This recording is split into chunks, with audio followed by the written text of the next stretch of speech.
Essa iniciativa é uma parceria nossa aqui da Secretaria de Cultura, junto com a Feijão, com parceiros aqui da área do segmento, para discutir esse novo cenário aí pelos nossos parceiros do BNDES, para discutir essas novas iniciativas. A ideia de hoje é fazer desse espaço um fórum que, ao longo do segundo semestre, tem outras discussões, outros debates sobre o tema. Para a gente é muito importante essa discussão, ainda mais relativa ao esporte. Nosso querido secretário Felipe Michel está aí, que é uma lei que chegou esse ano, uma lei que ela começa num patamar maior do que a lei da cultura, em torno de 2% a 3%, inclui o Imposto Territorial Urbano, IPTU. A nossa lei é uma lei de 2012 que começa com 1% do ISS. E nós temos, além do Fundo Municipal de Cultura, do Sistema Municipal de Cultura tramitando na Câmara, também temos o projeto de lei 1028, que altera a atual lei do ISS. Então, o objetivo desse primeiro debate, nessa conversa entre cultura e esporte, é criar aí um caldo positivo para a gente possa aí elevar os investimentos na cultura de uma forma bastante significativa. Essa é um pouco dessa ideia. Além disso, é também incorporar outras iniciativas. Nós temos conversado muito com os parceiros do BNDES em relação aos endowments, da questão de você incluir os fundos patrimoniais aí, dentro dessa discussão junto com a lei de incentivo, e outras iniciativas, como na área do meio ambiente. Nós temos lá o programa DOT-RIO, que é a adoção privada de áreas públicas, uma iniciativa interessante também, pode ser utilizada na área da cultura. E o nosso parceiro ali do turismo, o Grande Lúcio, também a proposição de leis, como nós temos outras cidades, a lei de manutenção turística, nós temos outras cidades do país, nós não temos isso aqui no Rio de Janeiro, também é outra forma de pensarmos, formas de viabilizar a atividade cultural na nossa cidade. Então, esse é um pouco dessa amálgama que a gente está pensando em fazer esse circuito de discussão, e começando hoje pela atual lei de incentivo. Então, bom, em primeiro lugar, me apresentar para você. Eu sou Eduardo Nascimento, sou jornalista, estou desde 2017 na nova gestão municipal à frente da Comissão Carioca de Promoção Cultural, um trabalho bem bacana, e antes disso eu estava no Legislativo Municipal. Eu estava na Câmara Municipal, na Comissão de Educação e Cultura. O nosso querido vereador Messina, que foi secretário da Casa Civil, hoje voltou para a Câmara, que elaborou a atual lei de incentivo. Então, eu estive até 2015 na Câmara, quase 8, 9 anos, elaborando a lei de incentivo, e de 2017 para cá eu estou executando a lei de incentivo. Então, eu estava do lado de lá do balcão elaborando a lei, agora do lado de cá executando a lei. Então, esse é um pouco dessa minha apresentação aqui para vocês. Por que a gente está falando isso? Cadê o amigo ali de trás ali? André? Passar o rapaz ali? Isso, pode passar o primeiro. Falar um pouco, uma breve história aqui da lei. Não sei se vocês conhecem o modelo anterior da lei de incentivo, que é uma lei de 1992, da nossa querida e saudosa vereadora Neuza Amaral. Alguém conhecia o modelo anterior da lei, não? Não. Você conhece? A lei anterior, ela era muito diferente da lei atual que nós vivemos. Começa que era uma lei que ela trabalhava a partir de uma perspectiva majoritária, ou seja, a nossa lei é uma lei proporcional. Anteriormente você tinha um valor que era estipulado de renúncia, e aquele valor da renúncia ele era trabalhado de forma unificada. Volta mais um, por favor. Volta mais um, legal. Isso, volta outro. Isso, senão você está dando spoiler. Dando spoiler no negócio. Então, a lei, ela trabalhava com uma perspectiva majoritária, ou seja, se o poder público anunciava uma renúncia no valor X%, aquele valor integral, ele era trabalhado na medida em que as empresas ou os projetos culturais chegavam para pleitear esse incentivo. Ou seja, se a prefeitura anunciava que a renúncia fiscal fosse de 9 milhões, os 9 primeiros projetos que chegassem a esse teto valor levavam todo o percentual da renúncia. Então, literalmente, era uma fila desenfreada para as pessoas. Se a gente anunciasse que a renúncia do edital era no dia 1º de setembro, em 31 de julho, as pessoas iam literalmente fazer fila. Pode passar aí. Pode passar. Isso. Era isso que acontecia. As pessoas, de fato, ficavam numa fila, à espera né, de escrever o seu projeto. Era assim que funcionava a antiga lei. Né? Ela tinha esse retrato, ou seja, a gente tinha esse valor bruto na medida em que você tinha, sei lá, um valor de 10, 15 milhões, um valor X, a quantidade absoluta... aqui vai piorar, menino. Então ótimo. O título não funciona com o tempo. Mas então era esse mais ou menos esse movimento que acontecia. Então a gente mudou, né? Primeiro, a gente aumentou o valor, que o que era 0,15 passou para 1%, né? A lei de majoritária passou para proporcional, e elementos do ponto de vista, isso do ponto de vista quantitativo. Do ponto de vista qualitativo, né? A lei anteriormente ela não tinha um calendário, e hoje nós temos um calendário pré-estabelecido, né? Quem usa a atual lei de incentivo sabe que todo 1º de maio é a abertura do edital dos projetos, e sabe que agora, nessa semana, dia 1º de agosto, nós vamos ter a abertura do edital das empresas. Né? A gente estabelece isso. Além disso, a lei anterior, ela estabelecia um julgamento de mérito do ponto de vista da qualidade artística e cultural dos projetos. Os projetos que fossem considerados de maior relevância obtinham uma percentual maior de capacidade de patrocínio, né? Enquanto que os que não considerados relevantes, eles tinham uma capacidade menor ou não levavam nada.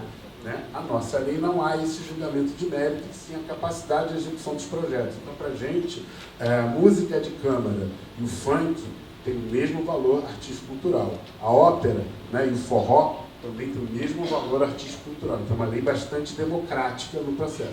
Passa o segundo aí. Vamos lá, ver se vai. Isso. Então, como eu estava explicando para vocês, por conta dessa maneira, dessa metodologia ser majoritária, né, a gente tinha essa corrida das pessoas em relação à inscrição dos projetos. Além do ponto de vista qualitativo, além do julgamento de mérito, você tinha uma outra coisa que acontecia. O poder público municipal tinha um poder muito grande na escolha temática, e algumas vezes considerado um dirigismo. Os mais antigos vão lembrar, teve um ano que todos os projetos de lei tinham que versar sobre a chegada da família real portuguesa. Todos. Como também sobre linguagem. Teve um ano que todos os projetos eram exclusivamente sobre audiovisual. E a nossa atual lei ela é muito mais ampla. Ela trabalha aí com 19 áreas culturais, nas quais aí vai do folclore à multiplataforma. Então a gente passou para um outro patamar. Passa mais um. Volta. Mais um só. Isso. Né? Que é essa nossa lei aí, 5553 de 2013. Né, que é a atual lei de incentivo. Passa mais um. Como é que funciona a lei? Né? Ela é um mecanismo de incentivo à cultura, né? Permite que as empresas contribuintes, né, que pagam imposto sobre serviço possam patrocinar projetos culturais e, segundo muitos, e depois a gente vai ver no final da apresentação, é considerada a maior lei de incentivo municipal do país. Passa mais um. Né? Como eu falei anteriormente, a lei anterior era de 92, ela era 0,35 de ISS, e a nossa começa com um patamar mínimo de 1% do valor. Vou conseguir. Vamos lá. Né? Como funciona a lei? Ela renúncia de 1% pela prefeitura, tem aqui a fórmula matemática, na qual as empresas elas podem destinar até 20% do que elas recolhem de imposto sobre serviço. Né? E aí, nós temos aí o cálculo da proporcionalidade, que é o valor total das empresas que se inscreveram para poder, né, estar dentro daquele patamar estabelecido pela renúncia. Passa mais um. Né? Quem pode participar da lei? Né? São os produtores culturais e os contribuintes incentivadores, né? Empresas que trabalham em lei há 2 anos na cidade, com finalidade cultural no seu objeto social, e as empresas constituídas aí como os contribuintes do imposto sobre serviço. Né? Vamos lá, como funciona? Muita gente já conhece, mas é sempre bom relembrar que nós temos agora dia 1º que começa aí o edital dos contribuintes incentivadores, e aqui seria muito startar esse processo aqui na Casa Feijão. Uma contribuinte incentivadora é a empresa destinada, né? E ela pode recolher, ela pode destinar 20% do que ela recolheu no ano anterior, ou seja, a gente olha para trás, estabelece o valor da renúncia e aponta para frente para ela ser executada. Tá? Então isso é uma conta importante para vocês entenderem, é um mecanismo que não é simples, mas obrigado.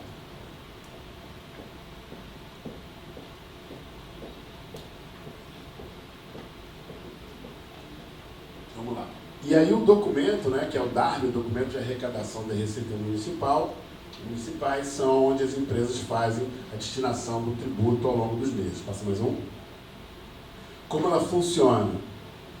O contribuinte paga lá o ISS para a prefeitura, ele tem lá até 20% desse valor, e ele pode encaminhar e escolher até projetos culturais certificados pelo nosso edital do produtor cultural. Cidade Grande, o número bruto das empresas inscritas é 180 milhões. Né? E aí renúncia de 1% de 18 para 19, 51,7. Ou seja, como eu falei da proporcionalidade, a gente tem um volume bruto que as empresas têm que caber ali dentro daquele patamar. Se a gente olhar o volume bruto, a gente está falando de quase 200 milhões, né? Quase 1.000 empresas inscritas, então a gente está falando de um percentual bastante significativo de interesse da iniciativa privada no investimento na cultura. Acho que isso é um ponto bastante relevante para a gente colocar na discussão. Passa mais um. Né? Como é que funciona aí a área de execução dos projetos, né? O projeto habilitado, né? A gente tem aquele calendário que ele tem aí de 1º de novembro a 15 de dezembro para fazer a captação. A gente disponibilizará a apresentação para vocês, então todos podem depois, tá? Todo mundo vai ter apresentação, todo sem problema, tá? E aí, a partir da captação dos projetos, em 15 de dezembro, né, como é que funciona? O projeto tem aí em janeiro para dizer como e quando que ele vai executar. Nós temos aí duas opções de execução do projeto cultural, né, que a gente chama de A e de B.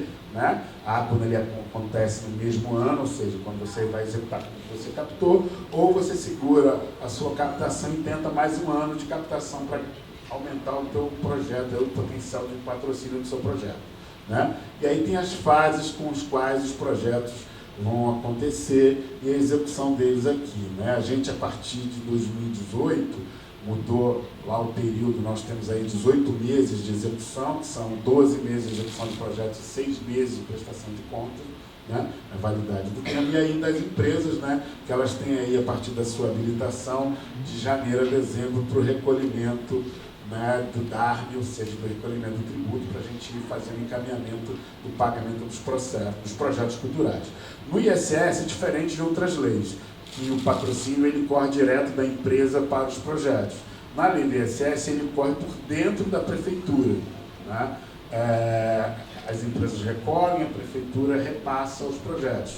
Isso é bom, isso é ruim. Né? Tem muitas pessoas, poxa, por que o ISS não faz como o Rouanet ou como o ICN, da relação direta, que tem uma velocidade maior de recebimento? É uma discussão, né, que a gente está avaliando como poder implementá-la. Por outro lado, ela garante uma segurança ao projeto cultural na relação entre a empresa e o patrocinador, com os quais nós nunca tivemos nenhum tipo de problema de inconformidade, como já aconteceu com outras leis de incentivo. Então, essa é uma segurança que as três partes envolvidas têm na medida que tem esse modelo de operação. Né? Então, no modelo atual do país, onde a conformidade é um valor absoluto, né? Acho que é uma garantia aí do cumprimento das regras. Né? Como funciona a lei do ISS? A gente falou aí do dirigismo. Né? A lei do ISS é uma lei de livre, as pessoas não gostam dessa palavra, tem alguns amigos de origem, de linhagem mais ideológica, não gostam dessa palavra, eu não gosto, é uma lei liberal. Né? É uma lei que é uma livre negociação entre projetos culturais e empresas, estabelece esse debate. Nesse daí, as empresas têm a possibilidade de escolher os projetos culturais conforme a sua linha de atuação. Isso é um espaço bastante significativo, um espaço de bastante diálogo, né? Na qual ela escolhe o projeto e aí tem aí como ela vai fazer o período aí do direcionamento, ou seja, na medida em que ela fechou o patrocínio com um ou mais projetos, a empresa tem a primazia de escolher como e quando o recurso chega ao projeto cultural, que a gente chama de direcionamento, que é um processo sistêmico. Passa mais um. Né? Tem aí o recolhimento do recurso, esse recurso vai para uma conta da Fazenda, que caminha para a conta da Secretaria de Cultura, né? E aí tem esse período aí de 10 a 20 de cada mês, onde as empresas podem escolher como vão fazer o direcionamento. No mês de dezembro, por conta da mudança e do fechamento do Tesouro, modifica. Nós tivemos uma mudança de 2018 para cá, que a data de pagamento do imposto sobre serviço na prefeitura, ela saiu do dia 10 e antecipou para o dia 3 de cada mês, então, por conta disso, a gente também modificou um pouco aí essa janela de direcionamento, né? E aí é como mais ou menos o sistema, como ele funciona aí. A empresa X tem lá tantos projetos culturais que ela apoia e ela vai ao longo do tempo o que ela recolhe, né, o valor que ela fechou o termo de compromisso e como ela vai direcionando isso para os projetos culturais. Aí é o gerenciamento que a gente tem aí online. Passa mais um. Né? E aí vai mostrando como é que é esse dia a dia das empresas, que é fundamental vocês, patrocinadores, estarem super atentos e acompanharem essa janela de direcionamento para poder efetivar, de fato, o patrocínio aos projetos estabelecidos. Né? A relação do Rio de Janeiro com as outras leis de incentivo municipais. Né? A gente, por conta desse ano, nós fizemos um levantamento das principais capitais em relação a isso. Né? Belo Horizonte, né, que tem uma lei de incentivo, tem uma modalidade diferenciada da nossa, porque na nossa lei a gente tem o edital no ano e a execução dos projetos no ano seguinte, né, a parte o edital e a execução no próprio ano, o valor da renúncia deles é menos de 13 milhões. Né, isso eu estou falando no ano de 2019. Tá? Passa mais um. O Distrito Federal, que incorpora, tem uma diferença, porque lá nós temos um imposto e ICMS, circulação sobre mercadoria, imposto de circulação de mercadoria, né? ICMS, né? Mais ISS juntos, o valor deles é metade do nosso, de 25 milhões. Passa mais outro.